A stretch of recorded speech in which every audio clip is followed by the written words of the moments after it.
Yeah, he took the Hippocratic oath. He cannot lie. Rachel is straight trash. You guys want me to push a button or anything? Or? This one's on. So it's on. Right there. There's Doug, just got his hair cut. No, actually, not today. All right, so I'm going to start this. I'm going to be popping back and forth. And you guys just tell me when you guys want to start. So, Heather Rice is here. Whenever you're ready. Heather Rice is here? She's picking up checks. I haven't seen her in a long time. All right, whenever you guys want to start. Good. You're kicking us off. Okay. Welcome back to Body Talk, everybody. This is Troy Naftzger with the Advanced Spine Joint Wellness Center, episode number 5. Today we're going to talk about the 10 weight loss discoveries. You can check us out. Go to www.thinnaganohio.com, or you can contact us directly at 330-242-7669. Again, today I am accompanied by Michael Morris. Michael, again, welcome. It's so good to be here, and it's good to be here with you because this is a subject I think everybody's interested in. Yeah, I think so. And we've kind of pre-framed this with the last 2 shows, getting into a little bit about gut health 2 shows ago. Last time we talked a little bit about thyroid issues, things like this. And now we're really going to get into the nuts and bolts of some of these issues that cause a lot of folks problems. Can you briefly, if someone hasn't heard this before, when you're saying gut health, can you kind of define that again if they haven't heard? Because we broke this down really in 4 different pieces. Sure. But if someone has not heard it before, what does gut health actually mean? Yeah, it's a difficult term, and most people have not heard this term, but or have heard this concept. But gut health really just comes down to the stomach and the small intestine.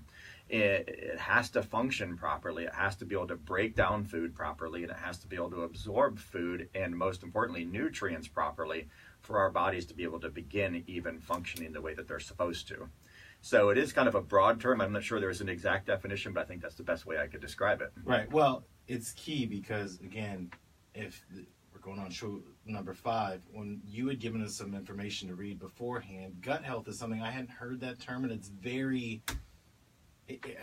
very base kind of sound thing, like gut health. You think like if you're overweight, it has nothing to do with that. It is what actually is going on in your body when you're taking in food or drink. And the term gut really doesn't have anything to do with size. It just means, the gut, which is our ability to digest food. And even folks that are very thin, maybe, someone that's 5'8", 100 pounds, can have an unhealthy gut and may be struggling with symptoms, which we'll talk a little bit about today. And some of those symptoms go right back to gut health. Well, let's get into today, because this might have to be covered on 2 different shows. I agree. It's a lot of information. Yeah, because we've got 10 different pieces here. So let's get into step number 1, the accountability aspect. Sure, yeah. When it comes to weight loss, I think one of the most important things, and a lot of folks are interested in weight loss, this is a huge topic. When it comes to weight loss, accountability, being accountable to somebody or someone really helps things. I'm sure there's thousands of folks out there listening to this that maybe have tried things before, and they try things on their own, but they quickly begin to fade within a week or 2 because there isn't any accountability. And having a coach, a true nutrition coach that has been through this, that is knowledgeable in this, that can guide an individual through this individually based on their needs is absolutely critical. Do you think that that's why you see a lot of crash diets? I mean, I think you and I have briefly talked about this, but when you watch television all day long, there's ads, take this pill or eat these portions. But again, it's kind of like you're on your own. If you are a novice at losing weight or correcting your nutritional intake, there is no accountability. It's follow this plan, but you're not really learning anything. If you have a coach, you do have somebody they've been there. They've corrected this for other people. I mean, that's the reason to have a coach, right? Absolutely. I think that's spot on. I couldn't agree more. And, a lot of folks that have been through maybe crash diets or have tried things that just come from a box, a bag, or a can, I think you also hit another key point, which is we haven't really learned anything. Maybe we've learned to kind of count calories, which we really don't focus on too much, but they really haven't learned a whole lot in the way or in terms of what is true health in the way that this is supposed to work to make our body do what God intended it to do. Is a calorie a calorie?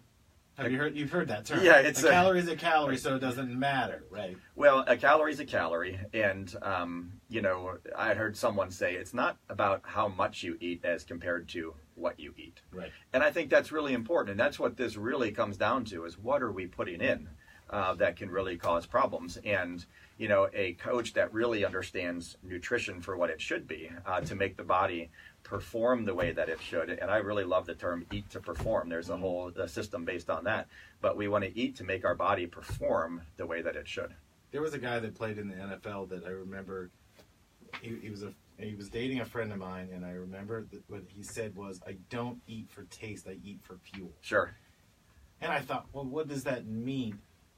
After reading these things, I understand, like, if you are getting more positive or healthy nutrients and stripping away the processed stuff, yes, you do feel more aware. You're not drinking coffee all day to stay awake. Right. You are alert. I got it, but I didn't quite understand what that meant at the time. I mean, that's kind of what you're talking about. That's right? exactly it. And a fun analogy is imagine a race car, like a NASCAR or an Indy car. These machines are designed to run on really clean fuel, and they're going to perform extremely well, driving over 200 miles an hour for a long period of time without breakdowns. Our bodies are designed that way as well. They're designed to have good, clean fuel put in them to be able to perform at a high level, kind of like that machine. And if you kind of look at what processed food is, anything from a box bag or can, or if it's been changed from the way God initially built the thing or made the food, it's been processed. And that's almost like taking diesel and putting it into this NASCAR and expecting it to perform correctly. It just isn't going to happen. And you're not going to be able to race a machine like that. Does that make sense? It totally does, and I think the fuel analogy is the best way to look at it because, again, the weight loss programs you see, those are revenue generating. Right. They're revenue generating machines. Let's right. put it that way. Versus your body, everybody's body is different. Mm-hmm. How you process, whether it's wheat, dairy, whatever it is. I know you're against dairy, mm-hmm. and we'll talk about that, but these quick fixes, you may look good on the outside for a short amount of time, but you could still be unhealthy inside. Sure. Right? And health doesn't have a look. You can't look at someone and say they're healthy. And one of the analogies I have here is I'm sure all of us have heard before somebody that had a heart attack, okay, that looked healthy, felt healthy, didn't feel any problems up until the day they had a heart attack. Well, the day before, they necessarily didn't have any symptoms or didn't feel any problems, or maybe, quote unquote, felt totally normal, but that artery was still clogged. So they weren't What do they healthy. call that? The widowmaker? Like Correct. You don't see it coming? Yeah. And again, you can't look at someone that's physically fit and say they're healthy. If you look at a lot of these bodybuilders and things like that, they're full of toxins from some of the supplements and things that they're doing. And a lot of them are still eating a lot of prepackaged food. Some are actually doing things right, but they may look good, but necessarily doesn't mean that they feel well or have a state of health. Interesting question, at least for me, maybe no one else. You have coaches for bodybuilding or athletes, sure, and that, but they're not nutritionists. They're not trained. They don't have a background like you would in this. Those people that are training for sports specific or bodybuilding, mm-hmm. they need to clean this out of them, right? I mean, I don't mean the supplements. I'm talking about the food they're eating because a lot of it is processed. Sure. Right. So they have to kind of reboot their system anyway, right? Because they're going to have a problem when they're doing more of like a crash diet, like a plan. Yeah, sure. Mm-hmm. But then they balloon back up. Yeah, and there is some yo-yoing with that, with folks that do have to cut weight for like wrestling and things like that. And I get it, like there's certain sports they have to do those things. But again, I don't know if they're necessarily getting the proper nutrients they need, and what kind of foods are they eating as they're trying to perform. And any athlete that's trying to perform at a high level is going to need good fuel. And you've probably seen some of the T-shirts out there, that are out there now. Eat, train, right, refuel, and do it again. And a lot of folks do. And it's just what kind of fuel are we putting in? So as far as, we talked about a calorie is a calorie. That's not necessarily true. What's the new fad with macros? Have you heard that term? Sure. Where people are counting macros, not calories. Yeah, I think that people will have success with it, counting macros. I think that you can have some success with those things. But again, are we really, really teaching good nutrition by just looking at a macro count? Well, it seems more like it's get your calculator out and figure it out. Sure. It is not really what's balancing your body with what nutrients are you getting. Right. It's more of a plan that's been come up with because I know you can cut weight doing this. But it is a short-term fix versus what you're discussing is a lifestyle. A lifestyle and a long-term. We don't want a Band-Aid. Right. We want to teach people what to do to change their health profile for the long term. So what can we do to change them? Let's take, for instance, somebody that's diabetic, and maybe they've been diabetic for 3 years. I love kind of going backwards and saying, okay, well, what was your life like 5 to 7 years ago before you became diabetic, and how has that changed in the past few years since you've become diabetic? And if life has changed this much, where you now have no energy, your sleep is poor, you have neuropathy in your feet, pain and burning, what does that look like 5 years from now if we don't do something about this? Right. What does the long term look like if we just continue to let this disease process occur?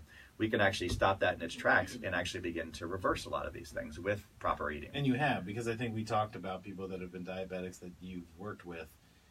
That change has got to be phenomenal. I mean, for them, yes, but also you put them on that course. I mean, you're smiling now talking about it. Yeah, it's fun. It's life-changing.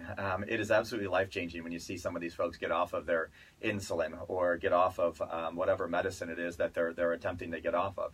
It's life-changing for them, and it's disease-altering. So we have altered the course of the disease rather than now just managing it with the medicines and letting it continue to take its course.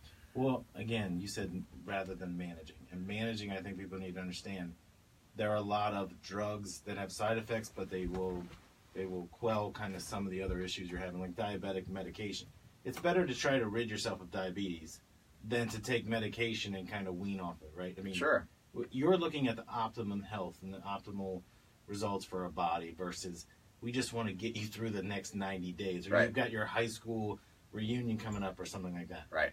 Yeah, we really, really look to change people's lives. Now, we have lots of folks that come in and say, hey, I got this cruise I'm going on. Hey, I got to fit in this wedding dress. Of course, that's always going to continue to happen, and we're happy to help with those folks. But along the way, they're going to learn that we're really looking to change their health for the remainder of their lives. Well, let's go to step 2. So we've got food and digestion. We've minimally touched on that today. Yeah. But really, what does that mean? Yeah, so food and digestion. There are lots of foods that a lot of folks just don't realize. And if you kind of sift through here, a lot of folks just don't realize how many different foods impact their ability to actually digest food and break down foods and then properly absorb. So, this second weight loss discovery that we have on here, food and digestion, really begins to break down some of these into smaller little chunks for people to, quote unquote, digest mentally. Right. Yeah. That's a funny way to put it, but it is true. As far as digestion, you and I have talked about gluten allergies and the issues with dairy. The breakdown, I'm interested for myself. Obviously, you and I have discussed this off the air, but when you have a gluten intolerance, how do people, first of all, find out they even have that issue?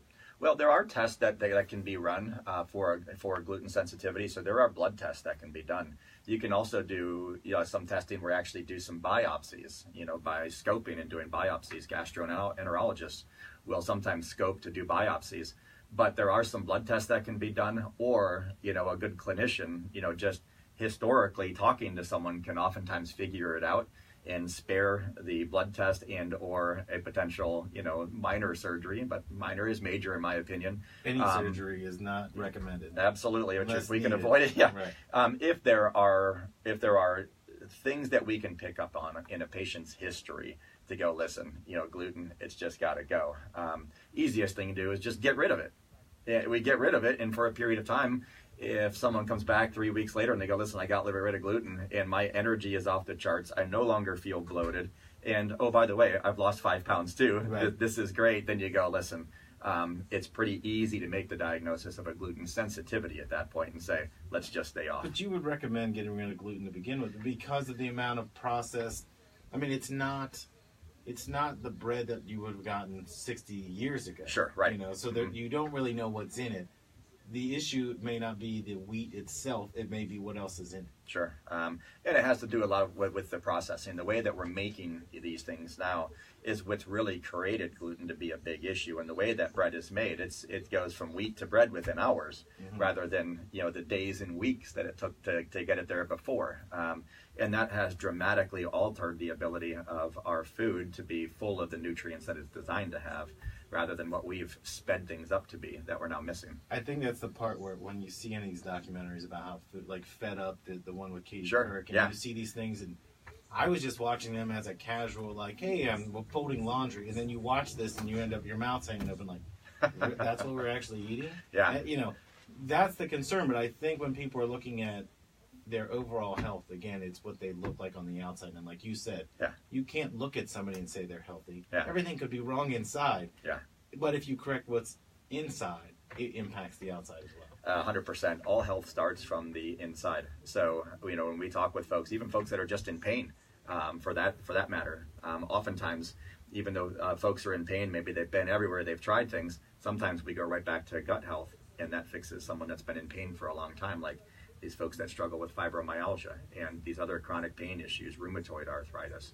Oftentimes, we just go straight to the gut, and believe it or not, as we reduce inflammation in the gut, reduces inflammation in their body, pain goes away. And again, it goes right back to number 2, toxins. Part of number 2 is that America is severely malnourished. Okay, why is that? I mean, as a clinician, you see this on a day in, day out basis. Right. And what's going on with their gut health then turns into they've got arthritic conditions, their back hurts, whatever it may be, they feel fatigue. Where's that malnutrition come from? Well, it comes from, it goes right back to the very simple things again, which is, here we've got this processed food. All of the processed food, a lot of it just simply it's got calories and it's fortified. We have vitamins added to it. So we have synthetic vitamins and we have calories. And basically what's occurring is our bodies, we're getting calories, which will keep us alive, but we aren't getting nutrients. We aren't getting the micronutrients. Like you mentioned, macronutrients. I love talking about the macros. But what we're missing, and this is why I'm not a big fan of this macronutrient thing, is that we're still missing micronutrients. So without micronutrients, disease still develops, such as thyroid disorders, hypothyroidism.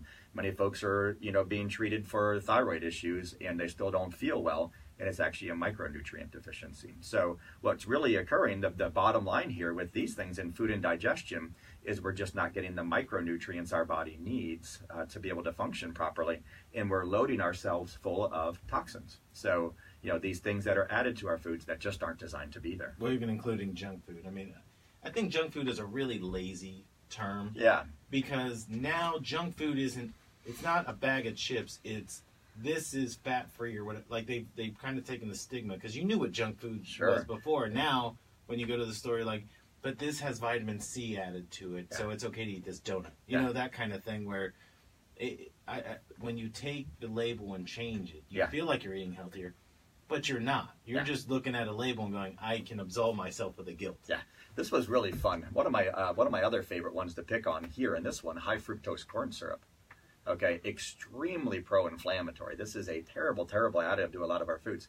So my wife and I were walking through Costco. This is probably 2-3 months ago, maybe a little bit longer than that. We're walking through Costco, and I just happened to look over at a box of cereal. I'm not going to name the name of it, but a box of cereal, and it said, no high fructose corn syrup. And I was like, wow, that's great. So I'm like, well, I want to pick it up and see what they've got in it then. So I pick up the box, and I look on there, and the second ingredient was corn syrup. But it just wasn't high fructose. Right. Great trick. Great marketing trick. So I looked at that and I was like, come on. They can legally say that. No high fructose corn syrup. And it isn't high fructose, but it's still corn syrup. Right. And it's still pro-inflammatory. But again, that was my point, is you can go in and think you're doing something right. Correct. Because you're looking at the front of the box. You actually have to look at the ingredients. Got to know what you're looking at. Yeah, and these are things that I don't recommend any of it. There's an ingredient list. Typically, I'm going to tell folks, if it has more than one ingredient, we're not going to eat it. So is it an apple? Yeah, then that's good. But if it has a list of 30 things, we're probably not going to recommend it. And if you don't know what 3 of those things are, you shouldn't touch it, right? Correct. Because I'm not a scientist, but I'm looking at this and I'm like, there's a lot that went into this wheat thin. Yeah. Yeah. And that's not to pick on wheat thins. They're fantastic. Well, and if you look at a lot of the recipes, like I've been posting some of our recipes. We have a website with thousands and thousands of recipes that our folks in our programs have access to. And I've been slowly just kind of posting some of those on our Facebook feed. And if you look, all of those things are basically just fresh foods. So things that you would need to go buy each and every day that are fresh foods that we're now going to put together to make something really, really good. We need to take a break because we've gone almost 19 straight minutes. Wow, that went fast. I know, but we're 2 in. I swear, we're going to cover this in 2.5 shows. Sure. You're listening to Body Talk. We'll be right back. Yeah, it's, there it goes. Talk. It goes fast. Well, again, that's because we're digging in. Yeah, So let's see if there's anything else we want to hear. Coffee is a good one I want to get to. Yeah. Artificial sweeteners. Let's see here. Coffee and artificial sweeteners would be a good one to talk about. Meat and eggs, hormones, antibiotics. Some people know about that, some don't. Let's come back with that. Ray, Yes. we took a break at like 1850 something. Just so Doug knows. Mm-hmm. Let's try. Okay. I want to hit these. These are important. I'm going to skip it because then we have another show. So Yeah, we can come we'll back. get. Yeah, oh yeah. Because some of these. But we can spend. There's going to be hours to spend on this. Right. So don't feel like we got to crank all Yeah, 10 it's out okay. right Sure. now. Yeah. It might take us 4. Yeah, it's okay. There's oodles of information in this thing, so it is just fantastic. Okay. Here's what I'm going to cover. Coffee, sweeteners, and egg. Okay. All right. So go ahead and bring us back. Okay, everybody, Troy Naftzger again with the Advanced Spine Joint Wellness Center in Medina. You can check us out at www.thinagainohio.com. You can contact us directly, 330-242-7669. I'm back with Michael Morris, and today we've been talking about our weight loss discoveries, and we're on number 2, which is just toxic foods. Right. Michael, here we go. So we kind of touched on processed.